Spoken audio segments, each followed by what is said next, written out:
उस वीडियो में नौज़बिल्लाह सरेआम नज़र आ रहा है कि नमाज की बेरुमती की जा रही है, नमाज का तकद्दुस पमाल किया जा रहा है। नज़र आया तो हमने आवाज़ उठाई। कहने वाले तो यही कहते हैं कि मियाँ बिलाल साहब फेम चाहते हैं और इस फेम की वजह से ये कर रहे हैं। मेरी उससे पर्सनल लिटिगेशन तो है नहीं, कोई प्रॉपर्टी की लिटिगेशन नहीं, कोई पैसे की लिटिगेशन नहीं है, कोई ऐसा वैसा मसला नहीं है।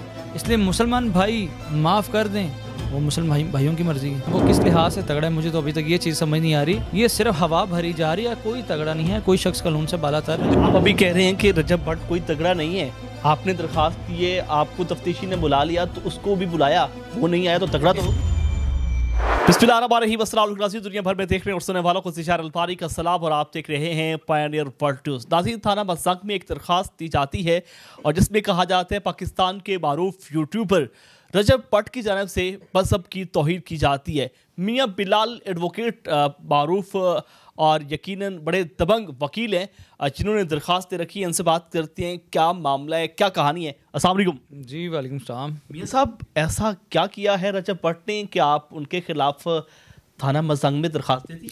रजब भट्ट की एक वीडियो मंजर आम पर आई है नाउज़बिल्लाह, जिसमें उसने नमाज की बेहरमती की है और इसलिए मज़हब पर कोई कंप्रोमाइज़ नहीं। इसकी बाबत हमने थाना मज़ाक में एक दरख्वास्त एप्लीकेशन गुजारी है। आपको वीडियो कहाँ से मौसूल हुई जिसमें रील में वैसे ही देख रहा, सडनली वो आंखों के सामने आती है और फिर मैंने उसको ब्रीफली सही तरह देखा, जिसमें ये वाज़िया नज़र आ रहा है कि वो बंदा और उसकी वालदा नमाज का मजाक उड़ा रहे हैं। आपने वीडियो देखी या आपके किसी दोस्त? मैंने खुद भी देखी, मेरे दोस्त अहबाब अलॉन्ग विद मी वो भी दिन मेरे साथ मौजूद थे। अच्छा, मुझे बताइएगा कि ये दरख्वास्त देने का ख्याल कहाँ से आया? देखें, दरख्वास्त हम एक चीज़ की हमारी दिल आज़ारी हुई, हमारे दोस्त गुस्से में आए, उनको बहुत बुरा लगा, तो हमने सोचा हम इसको इबरत का निशान बनाएं ताकि नेक्स्ट टाइम किसी भी गैर मजहबी कौम को, किसी भी दूसरे बंदे को ये मोहलत या ये चीज़ कोई भी रिसेशन ना मिल सके, कोई उसको चांस ना मिल सके, क्योंकि नेक्स्ट टाइम बंदा उठकर हमारे मज़हब का मजाक उड़ाए। आपकी एक वीडियो सोशल मीडिया पे वायरल है जिसमें आप बता रहे हैं कि हम थाना मज़ाक की तरफ जा रहे हैं और आज तफ्तीशी ने जो है हमें भी बुलाया और साथ रजब भट्ट को बुलाया। रजब भट्ट सामने आया? और रजब भट्ट बिल्कुल थाने नहीं हमें कहीं नज़र आया। हम गए थे, हमने अपना मौक़िफ़ पेश किया, 161 का बयान भी दिया और बतौर एविडेंस वीडियो भी पेश की। रजब भट्ट इतना तगड़ा हो चुका है कि वो आपके दरखास्त पे थाने नहीं? समझ नहीं आती आप लोग उसे तगड़ा क्यों कहते हैं, वो किस लिहाज से तगड़ा है मुझे तो अभी तक ये चीज़ समझ नहीं आ रही। ये सिर्फ हवा भरी जा रही है, कोई तगड़ा नहीं है, कोई शख्स कानून से बालातर नहीं। जिन्हों आप देख लें कि यहाँ पर आम बंदा भी पुलिस को घूस दे, आम बंदा भी पुलिस को घूस दे तो चारपाई मिल जाती है, हवालात में बंद नहीं करते, शख्सी जमानत पे घर भेज देते हैं। रजब भट्ट के आम से चिंची रिक्शा चलाने वाले शख्स को भी ये सहूलियत अवेलेबल है। अगर सरकार की बात की जाए तो मतलब है सरकार सिर्फ आम आदमी के लिए सख्त है? देखिए, पाकिस्तान में 2 कानून है, अमीरों के लिए अलग, गरीबों के लिए अलग। अच्छा, मुझे बताइएगा कि जब आपने दरखास्त दी तो उसके बाद रजब भट्ट की जानिब से कोई बात सामने आई? रजब भट्ट की तरफ से कुछ लोगों ने मुझे कॉल्स वगैरह की हैं, मैंने समाजत के लिए, तरला माफ़ी के लिए बस। कहने वाले तो यही कहते हैं कि मियाँ बिलाल साहब फेम चाहते हैं और इस फेम की वजह से ये कर रहे हैं। भजन, मुझे किसी भी फेम की ज़रूरत नहीं, अल्हम्दुलिल्लाह, अल्लाह का शुक्र है, जितना शुक्र अदा करूँ कम है। आजकल तो वैसे भी लोग कहते हैं कि यार हर छोटी मोटी बात को जो है ना मजहब की आड़ लेके आते हैं, तो इस बात में हकीकत है कि इसमें कोई कंट्रोवर्सी नहीं है। एक वीडियो जो मंजर आम पर है उसे आप अपनी निगाहों से, अपनी आंखों से भी देख सकते हैं। मैंने को अपने आप से तो एडिट नहीं की, मैंने अपने आप से तो कोई बनाई नहीं है, वो सारी दुनिया ने देखी है, वो सारे पाकिस्तान ने देखी है। उस वीडियो में नौज़बिल्लाह सरेआम नज़र आ रहा है कि नमाज की बेरुमती की जा रही है, नमाज का तकद्दुस पमाल किया जा रहा है। नज़र आया तो हमने आवाज़ उठाई। आजकल के दौर में तो जब भी कोई इस तरह का मामला होता है तो मजहबी जो तंजीमें हैं, तहरीकें हैं, वो सामने आती है, लेकिन इस बार जो है कोई मजहबी तंजीम सामने नहीं आई, आप सामने आ गए। देखिए, बहुत से मजहबी स्कॉलर्स जो हैं, बहुत से मुफक्कर जो हैं, बहुत से लोग उलमा जो हैं, वो मेरे साथ कीप इन टच हैं, कांटेक्ट में हैं। इंशाल्लाह वो मेरे साथ हैं, तो हम इंशाल्लाह ज़रूर आवाज़ उठा रहे हैं और उठाएंगे और इसके खिलाफ सख्त एक्शन लेंगे।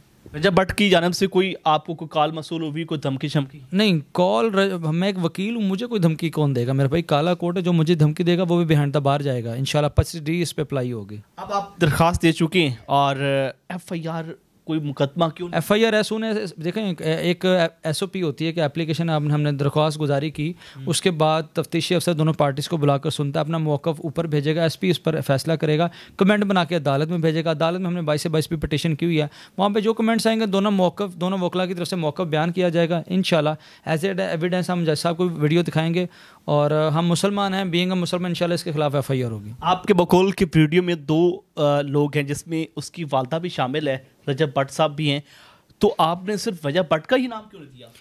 हमने उसमें तमाम जो वाक़या है उसमें उसकी वालदा के बारे में बताया, लेकिन नामजद में जो है वो रजब भट्ट है, लेकिन वालदा का वहाँ पर जो पुलिस को बयान हमने दे दिया है कि ये माँ है, माँ ने ये रोल प्ले किया, attributed role, basically pre planner जो है वो रजब भट्ट है।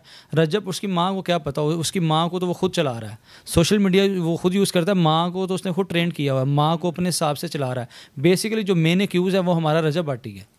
ये बताइएगा कि रजब भट्ट के हवाले से जिस तरह आप गुफ्तगू कर रहे हैं और मुसलसल आप वीडियो बयान भी दे रहे हैं, वीडियो रिकॉर्ड भी करवा रहे हैं, तो कहीं कोई रजब भट्ट की दोस्त अब आपकी जानब से कोई फ़ोन नहीं आया कि बस कर दें? भाईजान कॉल्स तो आ रही हैं और लोग मैंने समाजत कर रहे हैं। किसकी कॉल आई? भाईजान कुछ सियासी लोग हैं, कुछ ताजर लोग भी हैं और कुछ ओवरसीज़ लोग भी हैं, लेकिन मैंने उनको एक चीज़ समझाई है कि आप मुसलमान हैं। उन्होंने कहा जी हम भी मुसलमान हैं। मैंने कहा फिर आपकी गैरत आपको इस चीज़ की इजाज़त कैसे देती है कि आप इस पर ख़ुद भी आवाज़ उठाएं? वो कहते जी हम आपके साथ हैं। मैंने कहा जी वो मंजर आम पर आ जाए, शर्मसार होकर कौम से माफ़ी मांगे तो हम आपके साथ हैं। कहने वाले तो ये कहते हैं कि पिछली गिरफ्तारी में रजब भट्ट को मरियम औरंगज़ेब ने रिहा करवाया, तो अभी भी कोई इस तरह का कोई सियासी है जो इस तरह की बात की ना तो मुझे कुछ सदाकत का पता है ना मुझे इन्फॉर्मेशन है। मुझे ये ज़रूर पता लगा कि बंदा बाहर आ चुका है।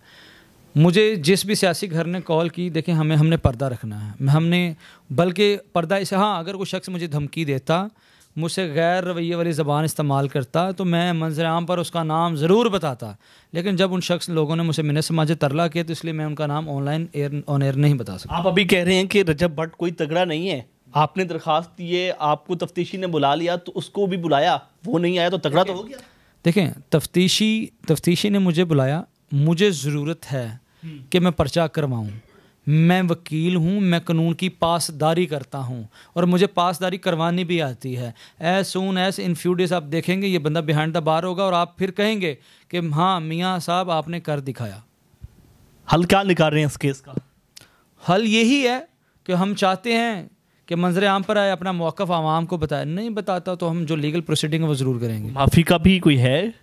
माफ़ करने वाली अल्लाह की ज़ात है। जिन लोगों की दिल आज़ारी हुई है वो माफ़ करें, कौम से माफ़ी मांगे, अल्लाह माफ़ कर देगा। इस्लाम में आसानियाँ भी हैं। नहीं, अभी आपने कहा है कि वो मतलब अवाम से भी माफ़ी मांगे, मामला तो उसका अल्लाह के साथ है, तो अल्लाह से माफ़ी मांग ली तो मामला तो ख़त्म हो गया। देखें अल्लाह और उसका मामला है, ठीक है, वो अल्लाह ने देखना है।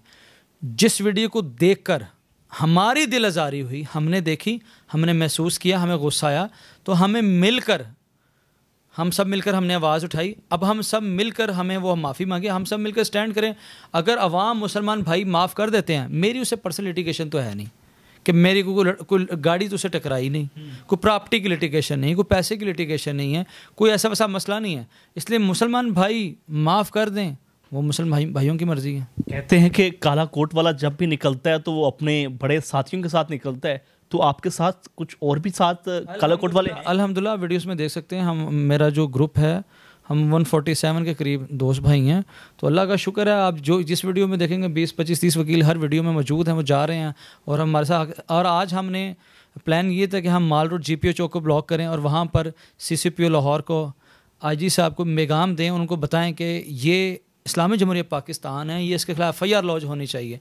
लेकिन कुछ बीच में सर्कमस्टांसिस ऐसे थे कि हमने ये स्टैंड नहीं लिया। अब इंशाल्लाह एज सून एज आप हमें देखेंगे, हम सड़क पर, रोडों पर पूरा हम एहतजाज करके अपनी आवाज़ को ईवान बाला तक पहुंचाएंगे। अगर आपकी दरख्वास्त पे अमल नहीं होता तो आप सड़कों पे आएंगे रजब भट्ट के खिलाफ? देखें मुझे अल्लाह के घर पूरी उम्मीद है, मुझे इंसाफ के तकाजे पूरे होते नज़र आ रहे हैं, क्योंकि इसका एप्लीकेंट, इसके मुद्दई हम काले कोट वाले हैं। हम इस पर इम्प्लीमेंटेशन करवाएंगे। आखिर में ऐसा ही होता है कि जब भी कोई इस तरह का मामला होता है तो वो आखिरकार माफ़ी ही मांगता है, तो माफ़ी के बाद मामला ख़त्म हो जाएगा। देखें कौम से, मुसलमान भाइयों से माफ़ी मांग ले, हम बिल्कुल इस पिटीशन को विड्रॉ कर देंगे। बहुत शुक्रिया नाज़रीन। मियाँ बिलाल एडवोकेट हमारे साथ मौजूद थे, आपने उनकी गुफ्तगू सुनी। इन्होंने रजब भट्ट के खिलाफ जो है थाना मज़हब पे दरख्वास्त दे रखी है, और जिस तरह उन्होंने गुफ्तगू की, मज़हब का मामला है तो इस पे कंप्रोमाइज़ जो है नहीं बनता। और इस बारे में जो है कोई नई अपडेट आएगी तो आपके सामने रखेंगे। अपने मेज़बान शायर अलबानी को पायनियर वर्ल्ड न्यूज़ से इजाज़त दीजिए। अल्लाह निगहबान।